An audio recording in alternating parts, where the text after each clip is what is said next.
labadii bishii May sanadkii 2012 waxaa la dilay hogaamiyihii shabakadda Al-Qaacida Usaama bin Laden waxaana dilkiisa sheegtay cutub ka tirsan ciidamada badda ee dalka Mareykanka oo qaaday howlgal qarsoodi ah sheegashadaasina waa tahay xukuumadda Washington doonaysay in la rumaysto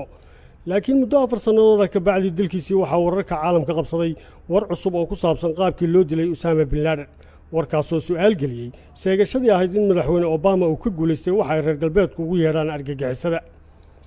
suxufiga gaboobay ee ku guuleystay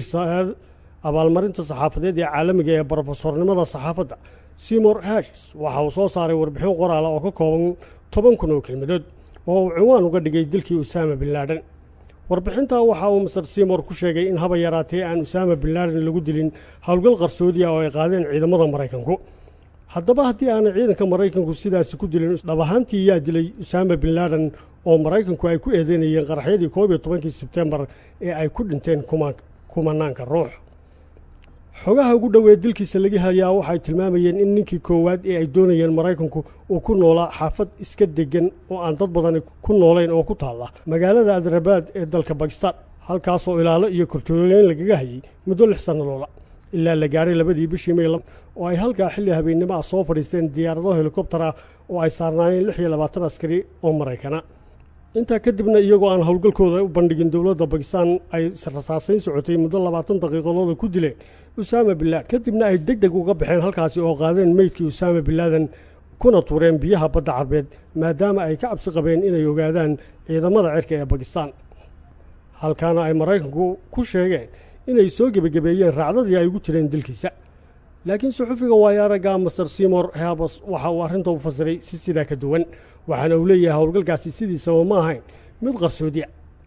laakiin waxa uu ahaa mid ay si wada jira u fuliyeen Mareykanka iyo Pakistan waxaana uu ku adkaysanaya in sirdoonka dalka Pakistan ay ogaayeen halka uu ku dhumanayay Usaama bin Laden tan iyo sanadkii 2006 xilliga oo ay xukuumadda Obama la tabaalaysay shacbiyadeeda oo hoos u socotay go'aankii Obama ee ku saabsanaa caafimaadka guudna loo macneeyay inuu yahay fikradihiin toolaaga ayna jireen sidoo kale eedeymo kale oo sheegayeen madaxweyne Obama aanu ahayn nin ku adag siyaasadda arrimaha dibadda waxaana ahayd xilli uu Obama u baahnaa inuu xoojiyo siyaasaddiisa iyo kalsoonidiisa si ay uga caawiso ololihii siyaasadeed ee kula tartamayay musharaxii jamhuuriga Mitt Romney dilkii Usaama bin Laden waxa uu faa'iido u noqday siyaasaddii Obama isagoo shacbiyadiisana kor u kacday ilaa ay ka gaadhay 450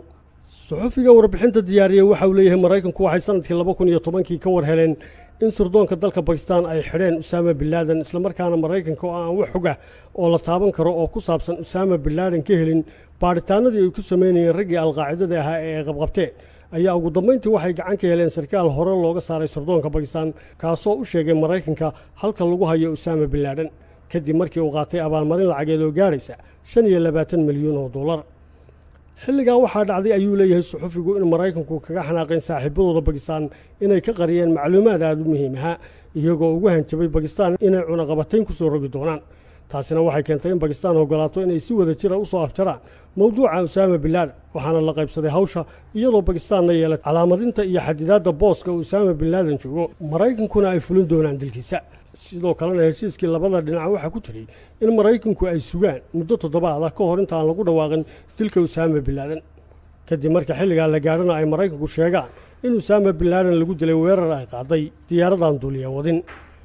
laakiin habeennimadii dilku dhacay Mareykanku waxay khiyaameeyeen Pakistan madaxweyne Obama waxa uu sheegtay oo ku dhawaaqay dilkii Usaama bin Laden taasoo ahayd guushii ugu weynayd ee Mareykanku gaaraan muddo sanada waxaana